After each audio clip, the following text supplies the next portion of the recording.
Buenas tardes a los que van ingresando. Hola, buenas tardes.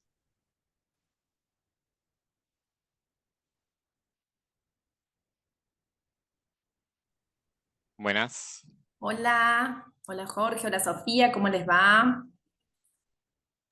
¿cómo va? ¿Todo bien? Muy bien. Acá preparándose. Por arrancar, muy bien. Bueno, ¿Se pronuncia así, Jorge, tu apellido? sí, Ugalde. Bueno, aprovecho a presentarme. Yo soy residente de cuarto año de Infecto del Hospital Muniz y vamos a estar presentándoles junto con Sofía, que es mi R2, futura Buenísimo. R3. Ahora recuerdo. ¿Cómo estás? Hola, ¿cómo Bien. andan? Hola, ¿están solamente Ay, no me veo. ustedes? Qué raro que no se habilitó. Algo nos pasó porque nosotros a estos comunicados los hacemos a través de Antibiótica y hay muchísima gente que se suma, que Ok, a estos minutos ya está sumándose. Vamos a ver si Pedro pudo.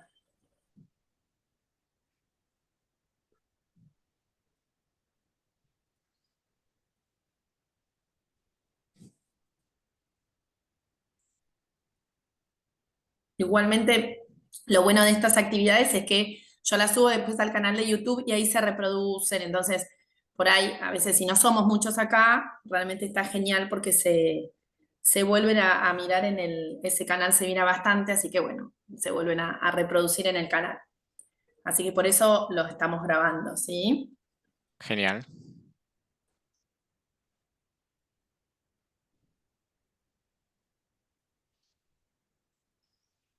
Tenemos unos pocos minutos. Vos, Jorge, me dijiste R2, ¿no? No, yo soy R4. Ah, R4, perdón, entendí mal. No, no pasa nada. Ujú. ¿Y Sofía? Yo soy R2. Bien, bueno. ¿Y cómo va, Sofía? ¿Bien? ¿Contenta Bien, con la verdad que muy infectología? bien. Sí, me encanta, ¡Qué la verdad. lindo! Qué lindo cuando descubrimos qué es lo que nos gusta, ¿no? A todos nos ha pasado. Em, ¿Cómo andan? No me veo porque no sé, no se me ve la cámara. Pero yo soy Paula, Soledad, nos Hola, hemos hola, Paula, visto ¿cómo varias veces, estás? que presenté acá, ¿te acordás? Hace varios años para Coxi y después un Sí, caso de Ista. sí, Bueno, me acuerdo perfecto. bueno, y nada, ahora se van a sumar también todos los chicos de la Resi, así Buenísimo. que vamos a estar bastantes Esperamos, nosotros.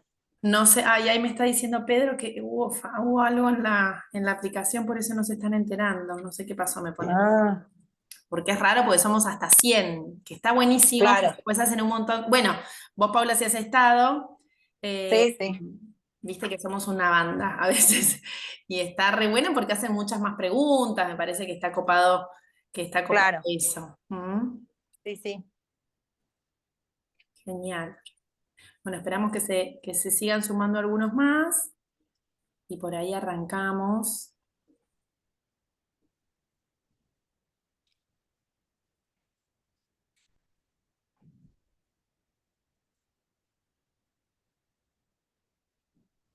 Puede pasar. A ver, ahí me están diciendo que soliciten.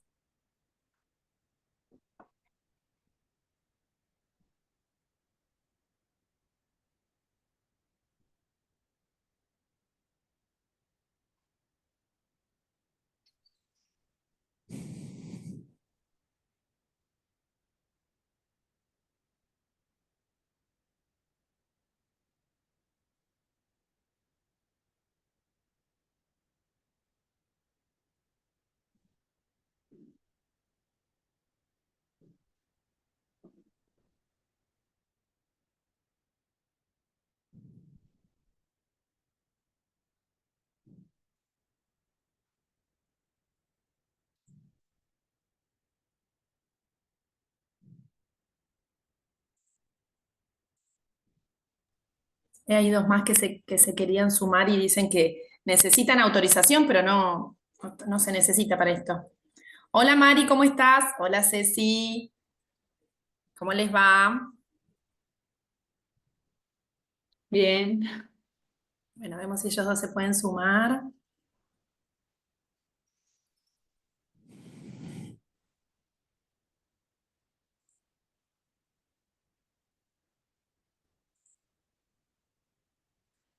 Bueno, y vamos a ver un tema que está buenísimo. Osteoarticular hemos tocado en otras oportunidades, pero es un tema no tan fácil a veces de resolver.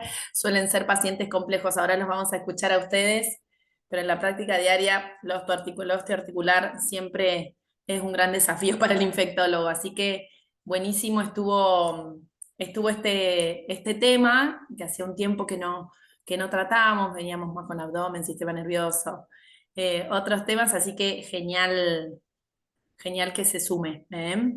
Bueno, vamos a ir arrancando. Jorge Ugalde y Sofía Costa son residentes de la residencia de infectología del Hospital Muñiz de la Ciudad Autónoma de Buenos Aires. Y bueno, en realidad la residencia viene ya participando de estos Ateneos hace unos años y hoy quería contar que para todos los que estuvimos en el Muñiz, es es un hospital referente en infectología dentro de nuestro país.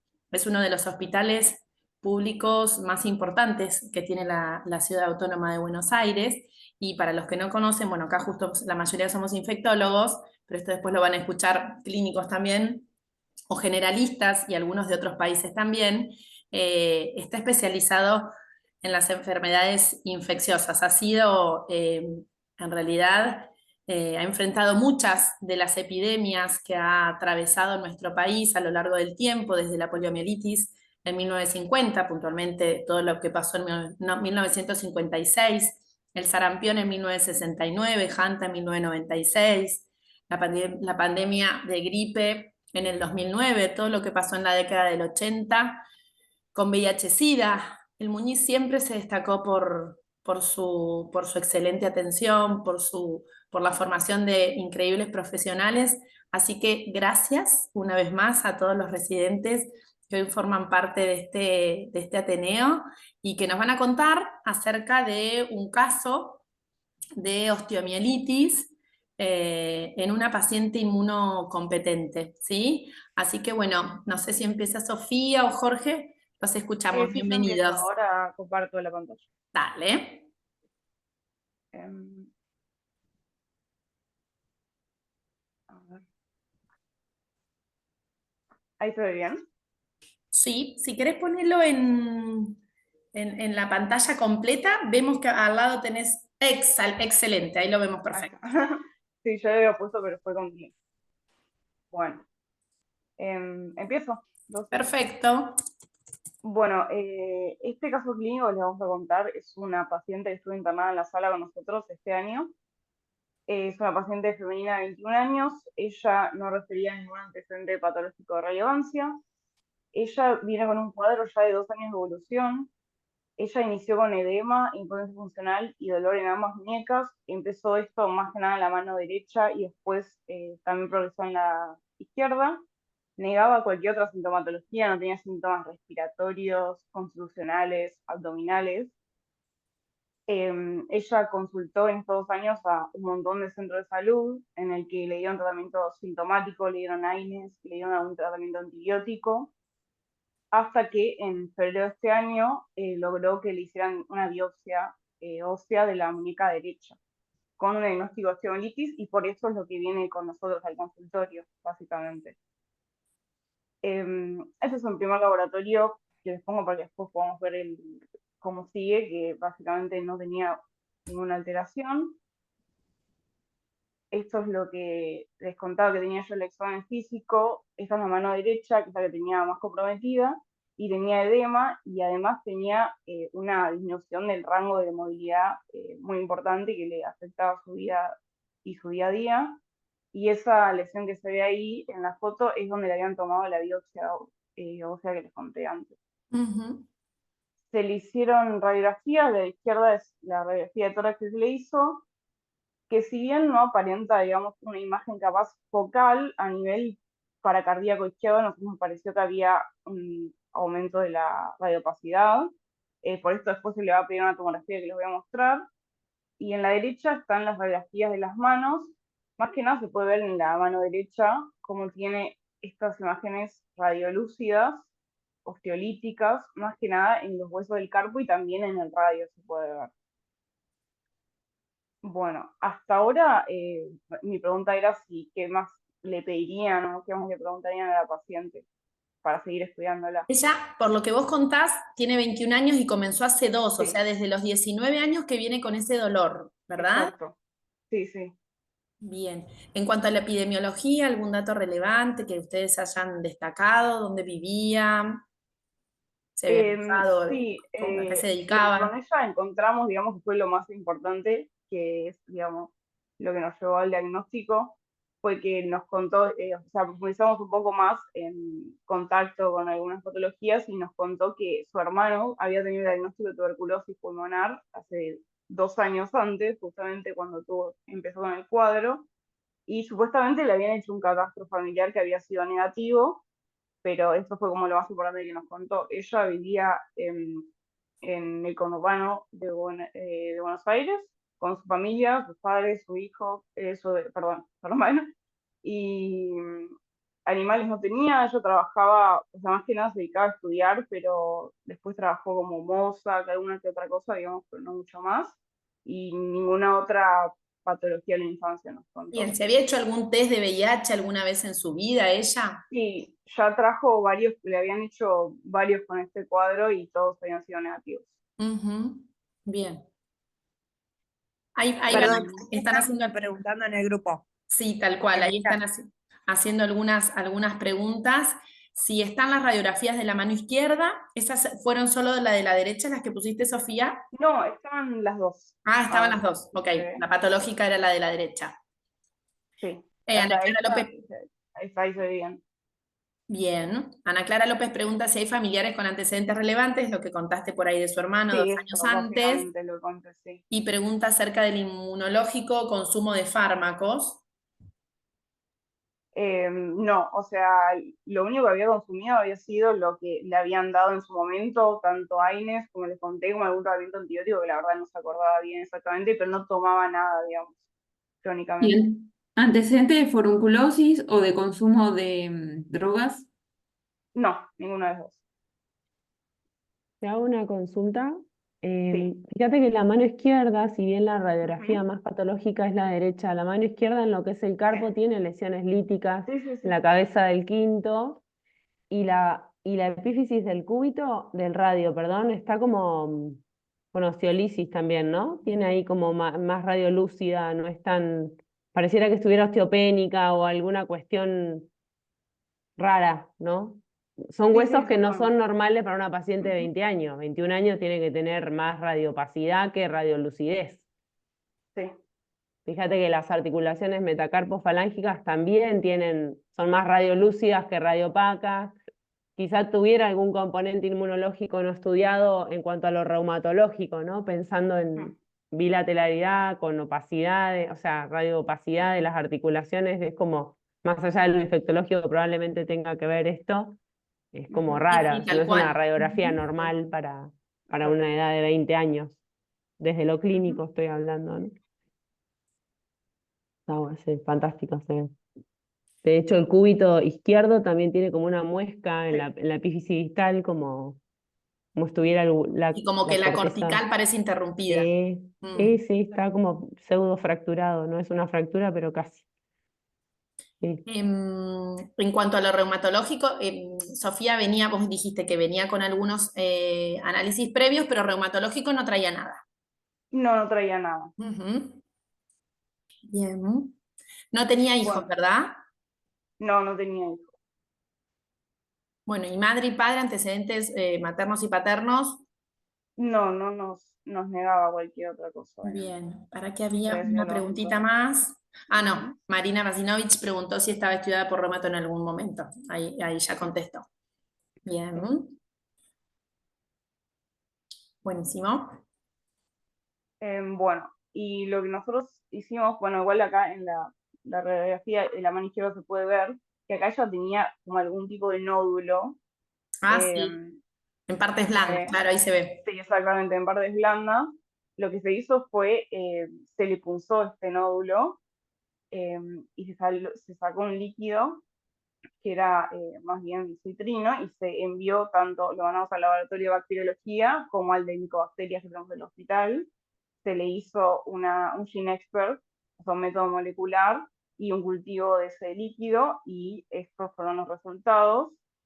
Dio positivo para Mycobacterium tuberculosis sensible a isoniazida de rifampicina.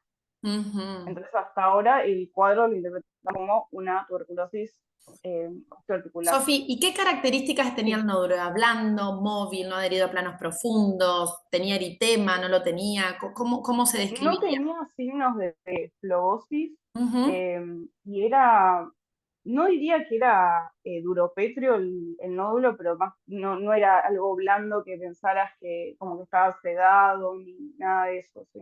¿Y ella cuánto tiempo de Estaba, evolución refería que llevaba ese nódulo? ese nódulo lo refería más o menos hace 6 meses, o sea, como que el cuadro es de la muñeca izquierda, o sea, todo lo demás había sido el derecho, que había sido donde lo biopsiaron y todo, y el nódulo de la mano izquierda había sido más o menos hace Bien. más Ujú. o menos 6 meses. Ok. Fue evolucionando, aumentando de tamaño, y bueno, Y ella, digamos, está. ahora porque estaba en un servicio de infectología de Sí. los más importantes del país, ¿no? Pero mientras tanto, ¿qué pasó? ¿Fue hasta que llega a ustedes? ¿Fue de hospital en hospital, de unidad sanitaria? ¿Lo vio su clínico? ¿Cómo fue pasando hasta que llega a infecto del Muñiz? Ella, más, o sea, algunos lugares ya casi ni se acordaba, pero me dijo que había ido a alguna salita por su casa, después había ido a algunos hospitales bastante, digamos, importantes y que le habían dicho que tenía una tendinitis, le habían, eh, o sea, le habían estudiado, digamos, por todos lados y a lo que llegaron básicamente es a decirle, bueno, esto podía ser algo neoplásico. Eso es lo que le habían dicho a ella como el último diagnóstico después de tanto tiempo. Pero Y nunca ahí había Te hago sido una, biopsiada, nunca le habían hecho una rezo, nada. tenía una resonancia, pero tenía un informe como muy en específico, decía, describió una lesión expansiva que comprometía el hueso y la articulación y no decía Ajá, nada más. bien. Em, y te hago bueno, una lo que pregunta. hace, Sí, sí, sí, Ani, obvio. obvio. Perdón que interrumpo, pero algo que es muy característico de la tuberculosis es aumentar la eritrosedimentación mucho. Y en un paciente con poliartralgias o poliartritis, porque es bilateral, de varias articulaciones, ¿no tenía en ningún momento un eritro? Sí, ella tenía eritrosedimentaciones elevadas, más o menos entre 30 y 40. Después le voy a Ah, mostrar una tampoco, no que tanto. sí, no Confundidora, eran te tan digo, elevadas, la porque Sí, verdad. sí, porque teniendo esa lesión Sí. osteoarticular, 80, 90, hasta más también. ustedes que Bueno, suelen ver bastante en el Muñiz tuberculosis, ¿es así? ¿Ven eritros alta? Nosotros acá como vemos espaciados, las pocas que vemos siempre son altas, pero o también es habitual que vean eritros bajas en No, casi tuberculosis. siempre vemos eritros bastante elevados, Elevadas, la claro. verdad. Sí, sí, sí. ¿y nunca Esta era recibió bastante baja. corticoide? Que ella recuerde, no. Pero la verdad que ella no, o sea, no sabía exactamente todo lo que había tomado en ese Y tiempo. Porque alguna tiene, dexa tiene intramuscular debe haber huesos, ligado. sí, tiene Sí, huesos yo supongo que sí. de osteopenia marcada, o sea, es como raro, ¿viste? O sea, Sí. tiene huesos de osteopénicos, sí, o si no, tiene dando vuelta algo más, porque es raro, esas manos son muy... Yo creo que por ahí, si es una paciente que no tiene como tanto dato fehaciente, ha recibido medicación, se ha hecho Sí, varias pues, consultas. Probablemente. Los clínicos también, yo probable. soy clínica también, así que echamos mano en los corticoides con frecuencia. A mí me encantan. Así No, que, así que bueno, yo suelo también usar, así que alguna vez capaz que ha usado, claramente, para disminuir el dolor, en alguna guardia como para resolver el cuadro agudo y después seguirse estudiando. Yo creo que es eso te inevitable, tapa ¿no? bastante la herida. Ujú. Bien, perdón que interrumpimos. No, no hay problema. Bueno, ella se le inició el tratamiento con antihistamínicos de primera línea y se empezó a seguir con traumatología. Le pusieron una férula en esta muñeca, en la derecha. Después viene un control por consultorios en el que refiere la intolerancia digestiva, vómitos, dolor, se le hace un laboratorio, no tenía alteraciones transaminasas ni nada, y ella cuenta que también ella misma había reiniciado por su cuenta el tratamiento unos días antes del control, así que básicamente continúa. Ahí es donde se le pide la tomografía esta que les contaba, y acá les puse una línea de tiempo más o menos para resumir hasta ahora lo que había pasado. Ella en marzo había consultado por primera vez con nosotros, se inició el tratamiento en abril, y en mayo volvió a tener una intolerancia digestiva, pero más que nada, predominantemente, diarrea y dolor abdominal. Y había vuelto a suspender el tratamiento, viene al control con nosotros y se decide internarla para el tratamiento endovenoso. Ella cuando ingresa estaba muy adelgazada, tenía un dolor abdominal difuso y más que nada predominio hipogastrio y ruidos y ruidos disminuidos. En el laboratorio, como positivo, tenía una eritrocimentación de 33, tenía una anemia y tenía una Una leucopenia. leucopenia marcada, sí. Sí. El Visitopenia, resto estaba normal. infiltración Después medular. le habíamos pedido serologías nuevas de HIV y hepatitis, que todo fue no reactivo, y le pedimos una ecografía abdominal. En Bien. la ecografía como positivo tenía hepatomegalia, y después tenía venopatías tanto en el ligamento cotodenal como mesentéricas, y tenía ascitis en leve cantidad y engrosamiento del epiplón mayor y del retroperitoneo, con apelotonamiento de las asas. Se le hicieron nuevas radiografías de muñeca, que las pueden ver acá, o sea, es bastante distinta, pero bueno, más o menos se puede comparar. Como estaba muy destruida la muñeca derecha, más que nada. Sí, Impresionante. peor, Se le sí. hace, sí, estaba mucho peor. Se le hace una tomografía de tórax, que es la que les contaba antes, en la que tiene estos No, imágenes múltiple. nodulares bilaterales, algunas con tendencia a la cavitación, más que nada en los lóbulos superiores. Múltiple, sí. Nosotros ahí reinterpretamos el cuadro como una tuberculosis diseminada, ya ahora con compromiso pulmonar, osteoarticular y también abdominal. Inicialmente le pusimos tratamiento endovenoso con rifampicina, streptomicina y levofloxacina, la isoniazida tuvo que quedar oral, y también le agregamos Corticoide. glucocorticoides por un posible SIRI, digamos, por un cuadro abdominal tan grave como el que tenía ella. Para estudiar un poco más otras causas de inmunosupresión que no sea VIH, le habíamos pedido monoglobulinas, que los valores eran dentro de los parámetros normales. Los CD4, el valor absoluto era bajo, pero ella, bueno, estaba con una leucopenia y el porcentaje estaba normal. Ella evolucionó favorablemente y a los pocos días la externamos con el tratamiento de primera línea vía oral, y actualmente se está siguiendo con nosotros y está tolerando muy bien el tratamiento. Bien. Bueno, ahora Jorge le va a contar un poco de la revisión bibliográfica de los Te hago temas. una pregunta. Sí, obvio. ¿Se pensó en infiltración medular con la visitopenia? ¿Qué? Perdón. Si se pensó en infiltración medular por bacilos en la visitopenia, Sí, o se sí, interpretó sí. como secundario que al tratamiento. No, sí, se interpretó porque ella, en realidad la leucopenia, bueno, igual había suspendido, no sé si había suspendido tanto tiempo el tratamiento, pero sí se interpretó como parte del cuadro, sí.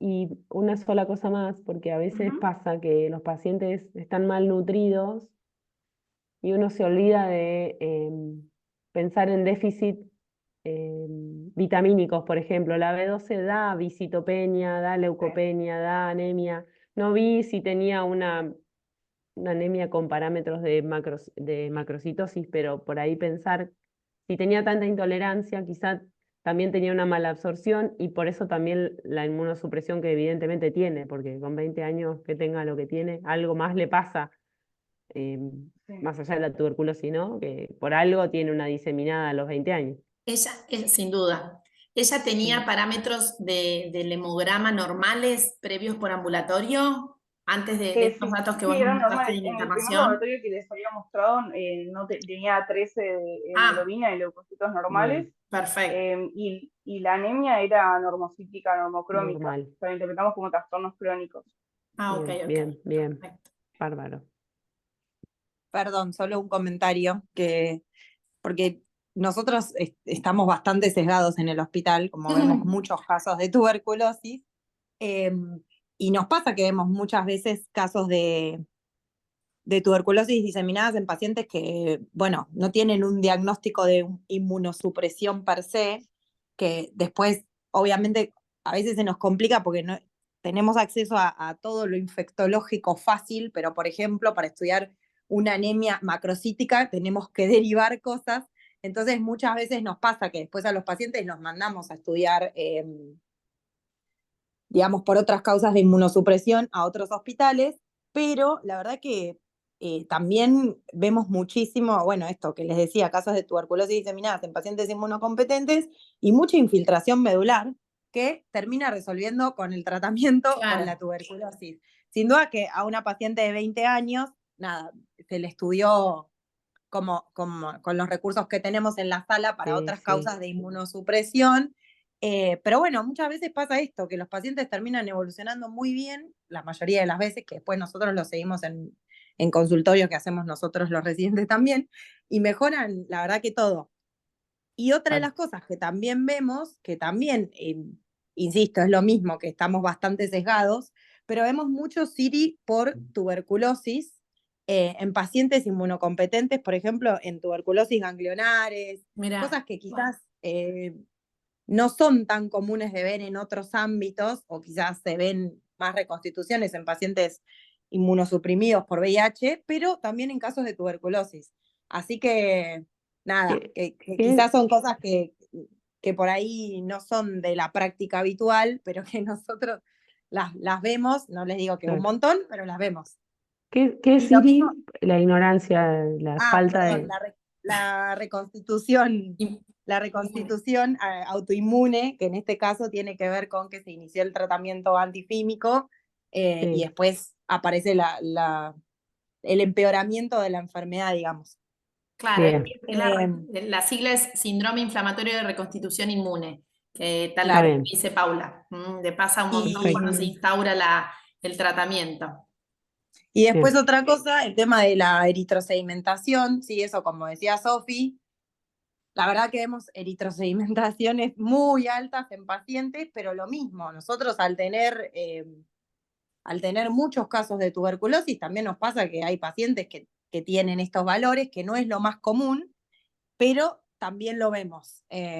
Como que obviamente que nos apoya la idea de que sea una tuberculosis, pero tener un valor más bajo, anormal, tampoco lo descarta. perfecto. Les Bueno, cuento, antes de que sí. empiecen, para que sepan, Ana Clara López es una excelente médica clínica, vicepresidenta de la Asociación de Medicina, de la Ya Sociedad te... Argentina de Medicina de Filial Bahía.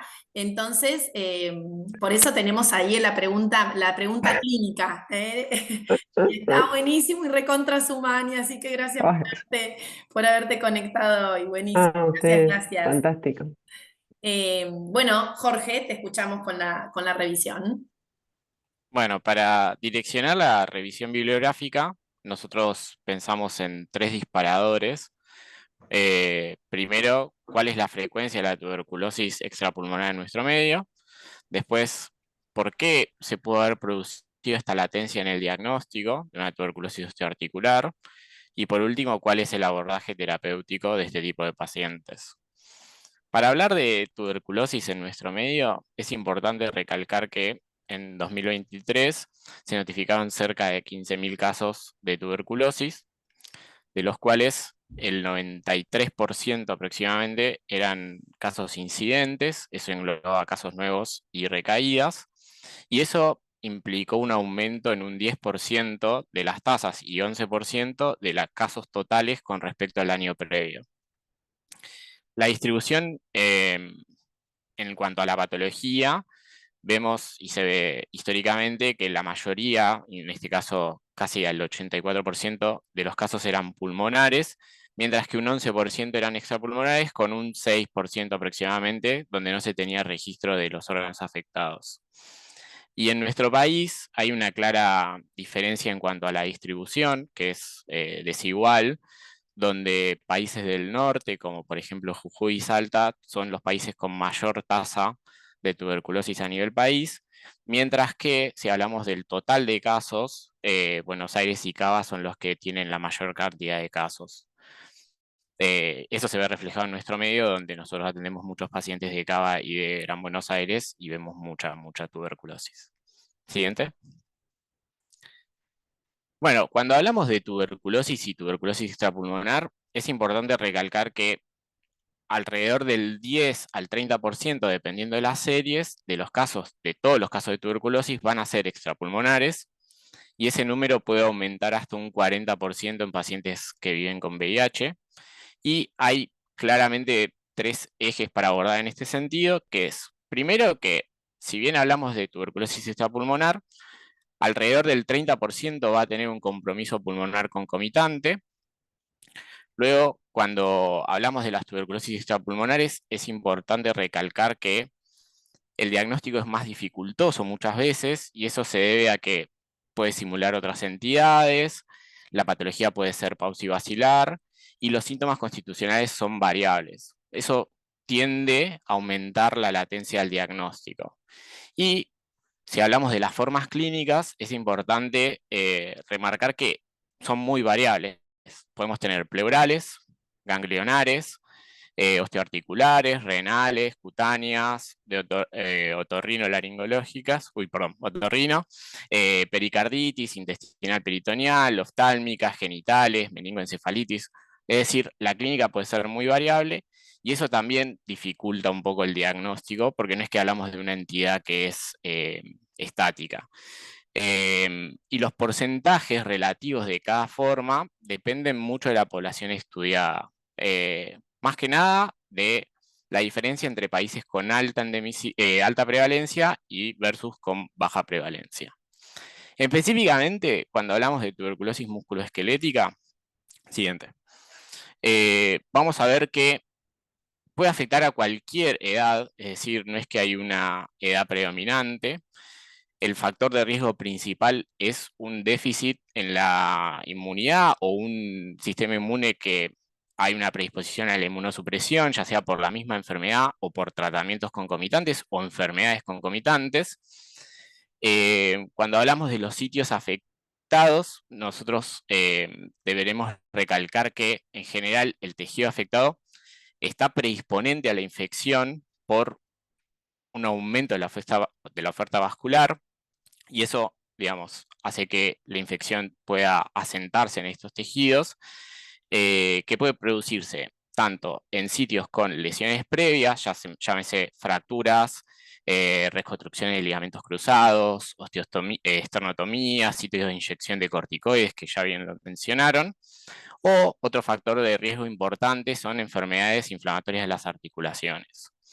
La vía de diseminación va a ser hematógena, raramente se produce una inoculación directa, y el diagnóstico definitivo va a estar dado por la histopatología, por un lado, que vamos a poder ver las lesiones bien de los tejidos, con granulación y demás, que ya vamos a hablar más adelante, con la evidencia del bacilo ácido alcohol resistente en las muestras estudiadas, con los cultivos positivos para la tuberculosis, y hay otros métodos complementarios que pueden orientar al diagnóstico, como puede ser el IGRA o la tuberculina, que no necesariamente hablan de enfermedad, pero sí pueden hablar de la presencia de la infección.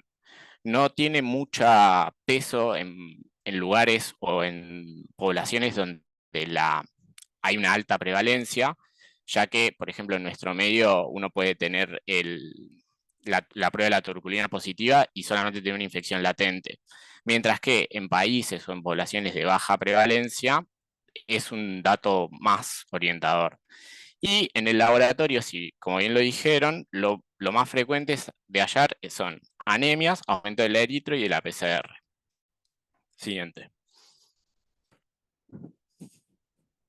Bien, cuando hablamos de la tuberculosis musculoesquelética, vamos a tener varias partes. Primero, en cuanto a la clínica, podemos decir que usualmente tiene una clínica indolente al principio o inespecífica, que puede presentarse con un poco de dolor local, flebosis, con edema, tumoración, puede llegar a la impotencia funcional, como es el caso de nuestra paciente.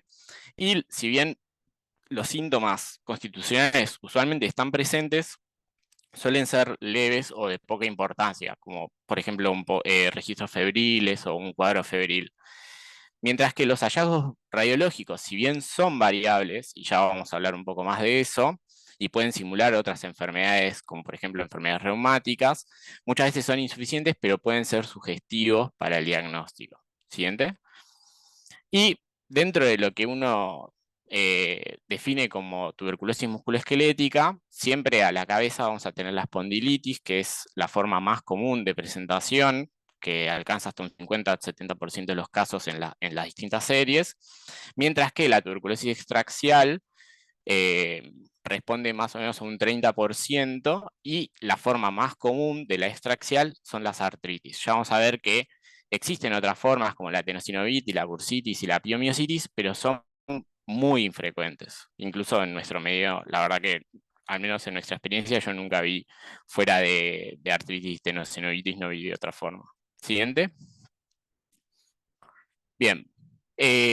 Cuando hablamos de artritis extraxial, perdón, tenemos que mencionar que usualmente las articulaciones comprometidas van a ser las articulaciones de sostén, llámese cadera, rodilla, pero cualquier articulación puede estar afectada y usualmente es una monoartritis, aunque el compromiso puede ser múltiple, como es el caso de nuestra paciente.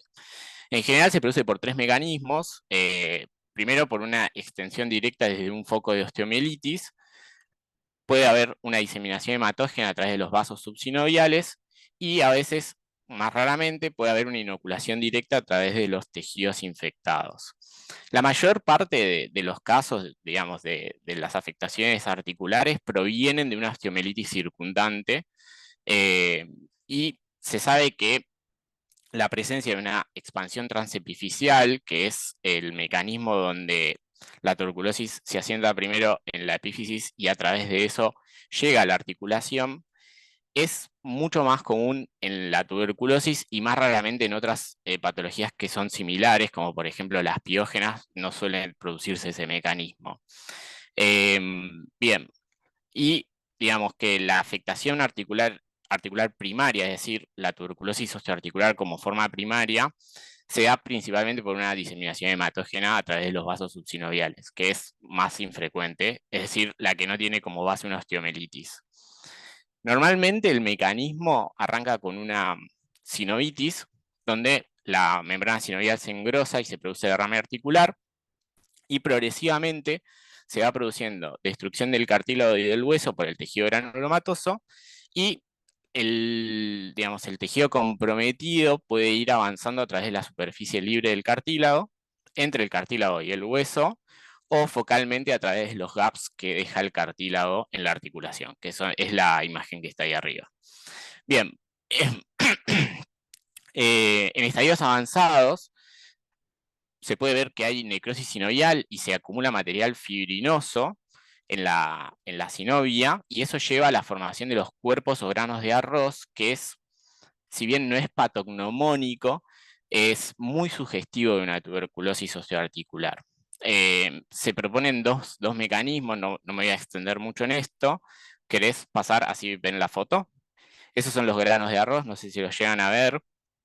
Se cree que se producen porque se va desprendiendo fragmentos sinoviales y esos son encapsulados en fibrina que está ahí en el líquido y se forman estos cuerpos, o si no, que se forman de novo y van creciendo por precipitación con fibronectina y fibrina que está presente ahí en la sinovia. Son característicos, pero no son patognomónicos, ya que se pueden ver en otras patologías como la artritis reumatoidea u otras sinovitis crónicas. ¿Pasamos? Bien.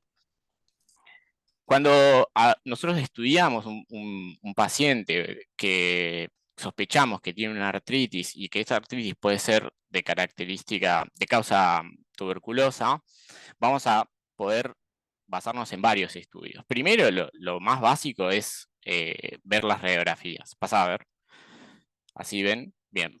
En las radiografías vamos a ver varios, digamos, componentes de este compromiso, donde vamos a ver osteoporosis severa, donde hay erosiones en los bordes de las articulaciones, apredominio subcondral, sobre todo en los estadios tempranos, pero después eso se va extendiendo, y podemos basarnos en la triada de Femister, que es una triada que está compuesta por osteoporosis yuxtaarticular, por erosiones óseas periféricas y por estrechamiento del espacio articular. Eso es como la triada de Femister, que es bastante característica de este compromiso por la tuberculosis. Después podemos ver otras afectaciones como secuestro óseo, calcificación del material caseoso, podemos ver esclerosis ósea. Bien, y podemos ir estudiándolo con otros estudios. Por ejemplo, pasa, a ver. Podemos hacer una artrografía y fistulografía, acá no tengo foto, pero eso nos va a permitir evaluar la extensión y la comunicación con otros tejidos adyacentes. La fistulografía es estudiar a través de las fístulas que a veces se generan. Podemos hacer una ecografía, donde nosotros, ahí sí hay foto, donde nosotros podemos ver la presencia de derrame articular, que puede ser hiper o hipoecogénico, podemos ver abscesos paraarticulares, podemos ver calcificaciones y los cuerpos de arroz que ya mencioné, que se ven hiperecogénicos. También podemos realizar tomografías computadas, donde vamos a ver, no, pasa, esa es otra eco. Pasa. En las tomografías vamos a poder ver erosión ósea, secuestro, calcificaciones, y vamos a poder evaluar bien la extensión de las lesiones. Creo que hay otra más. Y bueno, y después la resonancia magnética sería el gol estándar o el mejor método para estudiarlo, porque nos permite ver todos los componentes de la patología. Es decir, nos permite ver la sinovitis con el tejido de granulación, que no me quiero extender mucho en esto, pero normalmente se ve variable en T1 o se puede ver hipointenso o intermedio en T2 debido a la necrosis caseosa, las hemorragias y la fibrosis. Podemos ver que hay un realce uniforme con contraste. Vamos a poder ver las erosiones, donde uno normalmente ve una médula ósea que es hiperintensa, que eso habla de una osteomielitis adyacente. También vamos a poder ver el derrame, que normalmente es hipointenso en T2, con los granos de arroz, el material caseoso y los restos de tejido.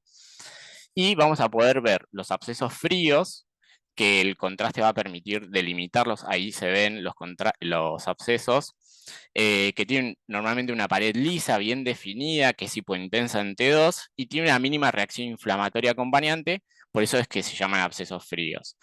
Y por último, también nos permitiría ver si hay presencia de miositis o bursitis, que muchas veces se ven como unas masas de crecimiento lento que pueden simular tumores y que se pueden extender a través de las fascias. Son complicaciones que son raras y normalmente no se presentan al principio de la enfermedad, sino más tardíamente. ¿Pasamos? Son más de lo que ya contaba. ¿Pasa? Bien, cuando hablamos del abordaje terapéutico de estos pacientes, lo primero que uno se plantea es cuánto va a ser la duración del tratamiento antifímico. En las distintas series se habla en general que con 6 a 9 meses serían plazos de tratamiento bastante aceptados, aunque muchas veces se opta por plazos más prolongados, sobre todo cuando hay mucho compromiso o el diagnóstico es más tardío y el compromiso es muy extenso. Se puede llegar a ser 12 meses de tratamiento estándar, sin ninguna droga en particular o saliendo fuera de las 4 horas habituales. Y sí se ve que en general, no es el caso de nuestra paciente, pero en el mal de POT sí se utilizan esquemas más prolongados porque el compromiso suele ser mucho más severo. Los corticoides solamente se reservan cuando hay compromiso neurológico o ante un potencial CIRI, como ya estuvimos hablando previamente, y en general se trata con 4 semanas de prednisona, que suele ajustarse, digamos, en cuanto al peso de la patología. Cuando hablamos del manejo quirúrgico, una pregunta que está presente muchas veces es ¿cuándo operamos a estos pacientes? ¿O cuán rápido uno presenta al paciente a cirugía cuando se encuentra con este tipo de patologías? Y la realidad es que haciendo la revisión bibliográfica, no se encuentran grandes diferencias en cuanto a las secuelas o morbilidades entre aquellos pacientes que se presentaron tempranamente a una cirugía frente a los que no. Y en general, lo que está más aceptado es que la cirugía se debería reservar ante los pacientes que presentan un fallo en el tratamiento médico con un esquema completo o cuando ya hay una inestabilidad de la articulación que obliga a fijarla. Es decir, si la articulación no está tan gravemente comprometida, la realidad es que la cirugía podría diferirse. En general, cuando hablamos de la, la patología osteoarticular extraaxial por la tuberculosis, suele tener un menor grado de secuelas y de mortalidad frente a el mal de Pot, por ejemplo, y sobre todo si es detectado en estadios tempranos. Estos pacientes, si bien uno capaz ve mucho compromiso óseo y mucha destrucción ósea, las secuelas no son tan frecuentes, o mejor dicho, tiene mucho menos secuelas que sí lo tiene, por ejemplo, el mal de Pot. Entonces el pronóstico en general no es para nada malo. El principal problema es un diagnóstico tardío, o mejor dicho, la latencia en el diagnóstico, lo cual hace que estos pacientes tarden mucho en iniciarse el tratamiento a veces, y bueno, ahí en esos casos sí puede haber mayor frecuencia de secuelas. Jorge, ¿y qué tratamiento quirúrgico le harían? ¿Le llegaste a leer algo? Digo, ¿le ponen algún material de osteosíntesis que fije? Porque Claro, está no, todo tan claro, lítico ahí, que sí, viste, qué le hacen, no? Esto no tengo idea, bueno, que no lo sabés, digo, es muy del especialista no, de traumatología, pero la realidad es que no lo tengo del todo claro, presente, pero sí sé que la mayor parte de los casos donde se opta por un tratamiento quirúrgico es, como decís vos, intentar fijar la articulación de la forma claro. que se pueda, Mm, sobre todo en aquellas que tienen mucha inestabilidad. Es decir, bien, acá capaz la paciente, así como lo vemos con las lesiones que tenía, no tenía una inestabilidad en la muñeca, pero en otros casos, por ejemplo, cuando yo hago el paralelismo con el mal de Pot, que es la forma más frecuente, en esos casos la inestabilidad puede ser gravísima y ahí sí se hace todo lo posible por fijarlo de la forma que se claro, pueda. para fijar la médula y demás, obvio, Exacto. para En estos protegerla, no casos, fijarla. Mm, claro, en estos casos se vio que una intervención quirúrgica temprana no modificaba el curso de la enfermedad. Entonces, es lo mejor, digamos, es ser un poco más conservador y claro. optar por intentar completar un tratamiento médico antes de decir, bueno, vamos por la cirugía.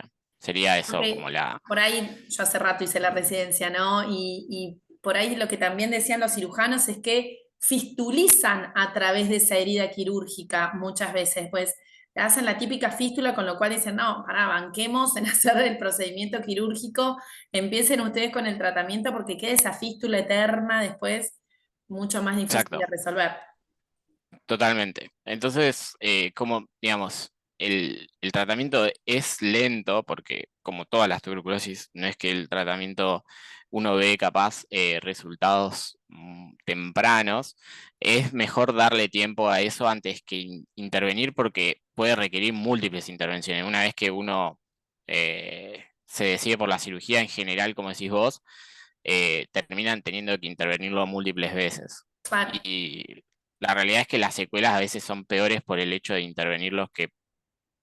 perdón, me saltó un comentario y pensé Ay, que era... sí. Y Ani había levantó la mano también. Antes de que sigas, hacemos esas preguntitas.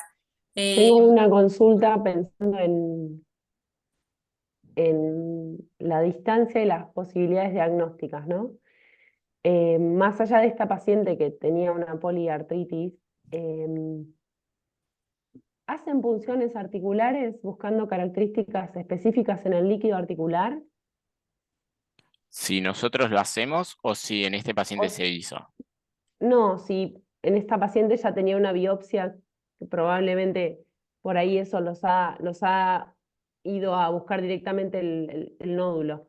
Pero si nosotros tuviéramos la sospecha de una poliartritis, como esta chica que tuviera líquido en ecografía o en imagen, como ustedes mostraron, si punzar el líquido nos daría alguna característica específica, porque el medio en el que yo estoy, alejado de centros como ustedes, quizá no tenemos la disponibilidad de la resonancia o de un estudio de cultivo específico como el que tienen ahí.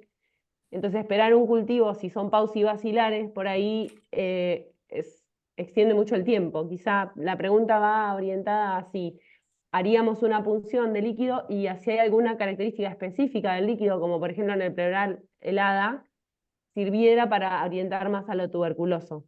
¿Se entiende la Eh, pregunta? sí, a ver si te entendí bien. Si uno busca, o sea, uno punzaría buscando un dato orientador más, sería como Exacto, claro. bueno, Una yo creo que, monoartritis, por ejemplo, se punzaría, ¿no? En cualquier paciente claro, estamos hablando, sí, bien, joven, pensando en otra. sí, totalmente.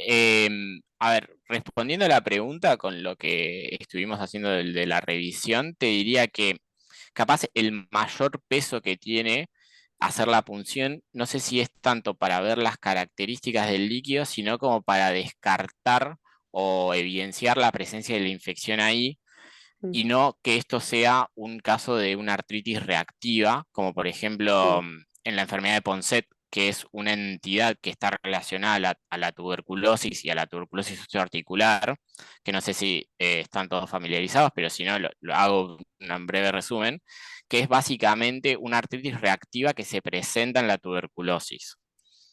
Es decir, perfecto. es una inflamación, que puede ser una monoartritis incluso, que no tiene evidencia de infección en el sitio, solamente es una artritis reactiva. Entonces, cuando uno está evaluando un paciente que al menos uno tiene la orientación de que el paciente tiene una tuberculosis, ya sea porque ya evidenció el compromiso en otros órganos, también está, digamos, la utilidad sería evidenciar la presencia o descartar la infección de la articulación, digamos. No sé si me Perfecto. expliqué con lo que quise Sí, decir. sí, sí, sí. La enfermedad de Ponset es una entidad que está ahí como en el medio, que como que a veces antes se creía que capaz estaba la tuberculosis, pero constantemente se evidenciaba que solamente es una reacción inflamatoria ante la presencia de la tuberculosis. Entonces, cuando uno quiere diferenciar ambas entidades, sirve claramente hacer la artrocentesis. Gracias. No sé Sí, sí, si dije. perfecto. Perfecto. Creo que estaba viendo ahí las preguntas a ver si había algo más que podíamos responder. Sí, sí. Em, La llegaste a leer, ¿no? ¿Por qué la pleural es extrapulmonar cuando en realidad es por foco contiguo y no hematógeno, incluso inmunoalérgico? Y esta paciente no tenía hipercalcemia por tratarse de una enfermedad granulomatosa con osteopenia, pregunta Diego Maurici, que es infectólogo. Bien, a ver, yo entiendo que pone en juego si la tuberculosis pleural es una forma extrapulmonar. Eso es lo que entiendo yo de la pregunta. Justamente, digamos, si... A ver, no sé si entiendo del todo la pregunta. Eh, Sí, No, sí, no, sí, no sé si vos lo has dicho. Ahí Diego hola, Diego, ¿cómo andás? bien, bien, ¿qué tal? Hacé Sí, si eso, querés Hola, vos la Diego. eso quería pregunta con más preguntar. precisión. Sí, eso quería preguntar, porque en realidad uno suele pensar que lo extrapulmonar es por vía hematógena y la pleural no es por vía hematógena, es por contigüidad y muchas veces es por un fenómeno inmunológico porque hay un foco gaseoso cerca de la pleura y hace el derrame pleural. Pero es más que nada para discutir ya que lo revisaste, pero sí, sí, sí, claramente es extrapulmonar porque se dice así en los libros. pero pensándolo uno pensaría, ¿por qué no está dentro de lo pulmonar? Nada más que eso. Incluso, si bien, a ver, hasta donde llega mi conocimiento, no quiero hablar como si fuese experto en el tema, pero la tuberculosis pleural existe la presencia de bacilos en la pleura, justamente en un foco que está sentado en las capas de la pleura, y es tan paucibacilar que a veces uno lo estudia y no encuentra los bacilos, pero que no los encuentre no quiere decir que no estén ahí. O sea que si uno habla de que si es inmunoalérgico, no sería del todo concluyente, o sea, no sería completamente ese solo el mecanismo. Los bacilos están ahí, generan la lesión. No sé si, Claro. o sea, generan Sí, sí, el derrame.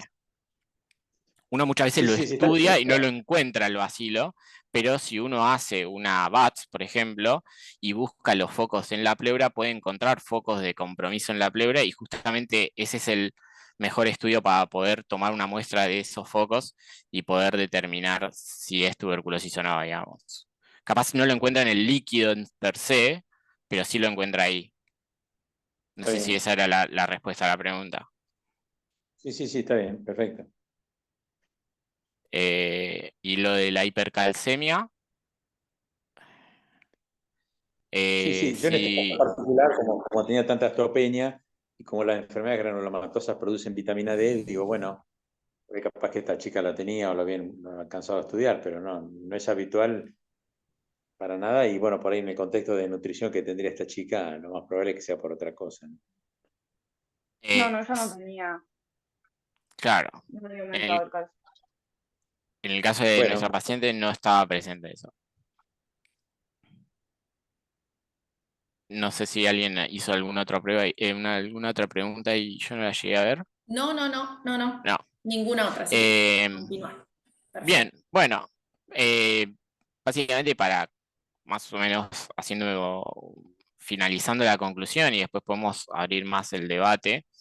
Eh, Primero vamos a empezar diciendo que la tuberculosis diseminada representa un bajo porcentaje del total de casos de la tuberculosis, cuando uno, ya lo vimos en Argentina, incluso casi el 90% eran pulmonares, y no necesariamente está asociado a algún grado de inmunocompromiso. Muchas veces son pacientes que, como esta chica, que no refieren antecedentes previos y que capaz uno no asocia mucho al HIV y no siempre es esa la causa. Y como dijimos, a veces capaz no se llegó a estudiar la inmunodeficiencia, si es que hay alguna inmunodeficiencia, pero la conclusión es que no necesariamente está asociado a un inmunocompromiso. La afectación pulmonar concomitante es usual, lo vimos ejemplificado en nuestra paciente, y siempre debería estudiarse. Esto está ampliamente aceptado cuando uno ve una tuberculosis extrapulmonar, ya sea abdominal, meningoencefalitis o en este caso osteoarticular, siempre debería ir a buscar el foco pulmonar, que puede no verse en las radiografías, porque ya eso se sabe que la radiografía no es el mejor método, y que cuando le hicieron la tomografía tenía un compromiso. Eh, Bien, después que las formas extrapulmonares pueden comprometer muchos sistemas simultáneamente, ahí está puesto meningoencefalitis como principal, si bien no es la forma más común, es la forma que uno más debería buscar y descartar porque es la forma con mayor mortalidad. Y bueno, después tenemos, en nuestro medio al menos, vemos muchas tuberculosis pleurales, ganglionares, abdominales, así que siempre uno debería tener una sospecha elevada cuando uno ya tiene un diagnóstico de una tuberculosis diseminada, hacer un buen diagnóstico y una buena evaluación de los distintos sistemas. Luego que la tuberculosis osteoarticular más común, ya lo dije, es la espondilitis, la espondilodicitis con el mal de Pot a la cabeza, y el compromiso extraxial es infrecuente, eh, porque en general, ya lo dije, pero uno requiere tener lesiones previas o alguna enfermedad reumatológica o algo tiene que haber habido para que se asiente ahí la tuberculosis. Y bueno, ante una sospecha de una artritis tuberculosa, hacer los estudios imagenológicos pertinentes, más o menos lo que estuve explicando, que pueden ser sugestivos, pero no suelen alcanzar para el diagnóstico, y que el diagnóstico definitivo siempre se va a hacer con la histopatología, el cultivo y las tinciones, sobre todo la histopatología del cultivo. porque muchas veces son formas paucicelulares, y no quedarse con el VAR negativo, sino hacer los cultivos y hacer la histopatología, y que probablemente la demora en el diagnóstico se pueda explicar por la baja sospecha. Uno se ve una chica de 21 años con una monoartritis, no es lo primero que piensa en la tuberculosis, pero en nuestro medio estamos, como ya lo dijo Paula, estamos bastante sesgados, y bueno, estudiamos así exhaustivamente a todos los pacientes, y obvio que uno de los distractores es que se parece a otras entidades y otras enfermedades reumáticas sobre todo, y esto es para ejemplificar que el caso de nuestra paciente es una presentación rara. O sea, una paciente que se presente con una tuberculosis osteoarticular como primera manifestación del cuadro clínico de la enfermedad es raro. Es raro. Es raro. Es Es raro. raro. Y que sobre todo como una oligoartritis extraxial, porque incluso en la bibliografía lo más común lejos es ver el mal de Bott. Así que nada. Y no sé si quedó algo más, algo más, no. Bien, no sé si quieren hacer alguna otra pregunta o quieren No, abrir quiero el debate preguntar. para algo. ¿Qué? Yo, re pesada. Yo quiero preguntar. Hola, Ana. Hola, perdón, pero es súper interesante y me genera bastantes dudas en cuanto a lo que es la práctica. Si uno tiene diagnóstico de una tuberculosis extrapulmonar, perdón, ¿uno debiera estudiar al paciente para meningoencefalitis? ¿Y qué le pediría o qué haría con ese paciente, sabiendo que es paucisintomática, de diagnóstico tardío? O sea, ¿debiéramos hacerle una punción lumbar? ¿Debiéramos resonarlo? ¿Lo dejamos y vemos? ¿Qué hacemos con la sospecha? O sea, ¿dejamos que es una extrapulmonar articular o tenemos que ver si no tiene una meningia también? Bueno, yo no soy experto en el tema, y capaz mis compañeros también puedan colaborar en la respuesta, pero yo creo que uno, si bien habla de la tuberculosis, hoy hablamos de la tuberculosis osteoarticular porque es el caso de la paciente. En la práctica médica, cuando uno ve una tuberculosis extrapulmonar, no ve necesariamente esto, ve compromiso diseminado con compromiso abdominal, pulmonar, ganglionar, y uno capaz la clínica lo termina orientando a tener una sospecha y una alerta más elevada, y ante cualquier síntoma neurológico o que pueda hacerle pensar en una meningoencefalitis, y en nuestro medio somos de punzar de más Punzamos, antes que de menos. totalmente. Pero digo, Porque no hay un protocolo que ante me parece que ahí vas, Ani, que ante una Sí, tuberculosis extrapulmonar siempre hay que hacer una PL porque se puede estar ahí también. Protocolarmente no. Por ahí en el contexto, No. en ustedes, por eso que decís que están un poco sesgados por ser un hospital de enfermedades infecciosas, capaz que tienen un protocolo interno, digo, pero en la bibliografía creo que no está indicado, no, ¿verdad, Jorge? en la Perdón. bibliografía, sí, decí, Pau. No, no, apoyando lo que dice Jorgito, no, para nada. O sea, nosotros siempre, y nada, lo mismo de siempre, digamos, ¿no? La clínica es soberana, entonces, la realidad, bueno, esto sí lo puede decir mejor Jor, no hay tantas cosas escritas ni tantas cosas nuevas respecto a esto, porque, como acaba de decir, no es algo que veamos comúnmente, ni nosotros ni nadie. Creo que los pocos casos que debe haber los vemos nosotros en el hospital.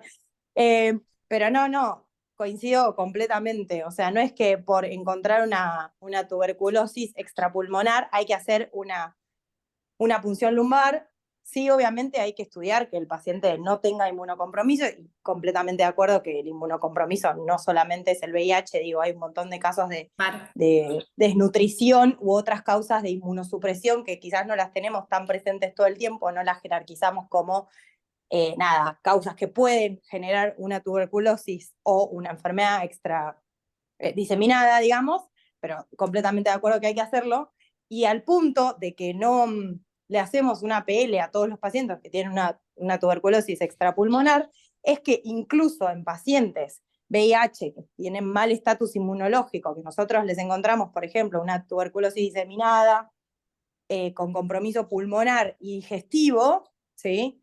Si los pacientes no tienen síntomas neurológicos, no les hacemos una punción lumbar.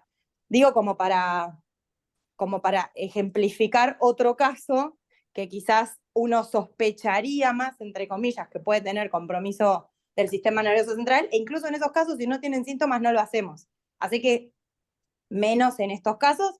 Obviamente es muy, insisto, la clínica es soberana y es muy relativo al caso del paciente que tenemos enfrente. Y después, otra cosa que me quedé pensando, de cuando preguntaron lo de las características, porque entiendo que a lo que se refieren en la característica de punción, no sé, además de lo que dijo Jorgito, entiendo que se refieren a que quizás no tienen métodos moleculares como GeneXpert, que igual ahora nosotros tampoco tenemos, o resonancia, como para pensar en esto, pero quizás una de las cosas que se me ocurre es que en el líquido de punción siempre la presencia de mononucleares hace sospechar una tuberculosis, que, a ver, es tal cual como dijo Jorge, no es que es algo que uno piensa como primera opción, que está, pero en nuestro caso, al estar siempre buscando la tuberculosis y sesgados por eso, es algo que quizás le prestamos más atención. Digo, como aportando un poco más a la respuesta de cosas que se me ocurren que pueden llegar a servir en lugares que no tienen métodos moleculares como para diagnosticar, que eso sí nosotros lo tenemos bastante fácil, digamos. Perfecto, gracias. Sí, como dijo Pau, no punzamos a todos los que tienen una tuberculosis diseminada para buscarle la meningoencefalitis. Porque si vamos al caso, también hemos visto, no muchos, pero me acuerdo al menos de un par de casos, de ver una meningoencefalitis por tuberculosis en pacientes que no tenían una inmunosupresión. Claro. Entonces, uno puede decir, bueno, si no tendríamos que punzar a todos los que tienen tuberculosis. No lo digo como que esa sea la respuesta, digo como pensándolo de otra forma. Y no sé si alguien quería hacer alguna otra No, pregunta. Marina o si algo... Pasimovich, ella es infectóloga pediátrica y hace el comentario que en los chiquitos, en los niños, sí o sí se punzan, pero este es en el caso si es congénita, ¿no? Ajá. Ella hacía esa aclaración ahí en el chat. No Claro, sé. perdón, Sole, lo que pasa es que los neos son tan raros como el más raro de los inmunocomprometidos, entonces obviamente que no tienen clínica, Claro, son claro. sepsis súper graves que no evolucionan bien, qué sé yo, entonces obviamente los punzas. Después en niños, digamos, no se punzan, pero los congénitos Pero son los los únicos. congénitos, claro, en los congénitos sí. Sí. Bueno, ¿alguna otra pregunta? Nada. Bueno, Jorge, Sofía, Paula, bueno, y el resto de los residentes del Muñiz, muchísimas gracias una vez más por participar de estos Ateneos. Ya sé en varios encuentros que han participado, así que les agradecemos su tiempo, su espacio, su dedicación para sumarse a este proyecto. Ahora lo vamos a estar subiendo al canal de YouTube, así que lo pueden continuar reproduciendo al que no pudo sumarse ahora. Y bueno, nos volvemos a ver en un mes con la residencia del Fernández de infectología. Estoy sumando todos los residentes de infecto del país. Así además tienen un lugar donde nuclear. Supongo que deben tener algún otro, pero me parece sumamente enriquecedor. Así que bueno, muchas gracias a todos, muchas gracias Ani, Diego, Marina, Muchas gracias a Ceci, a todos los que se han podido sumar y a algunos que me escribieron que no pudieron. Muchas, muchas gracias y nos estamos viendo en unas semanas. Chau, chau. Hasta luego. Chao, muchas gracias. Gracias y gracias por la discusión, muy interesante. Chau, chau. Bueno, chau, chau, gracias. Chau, chau.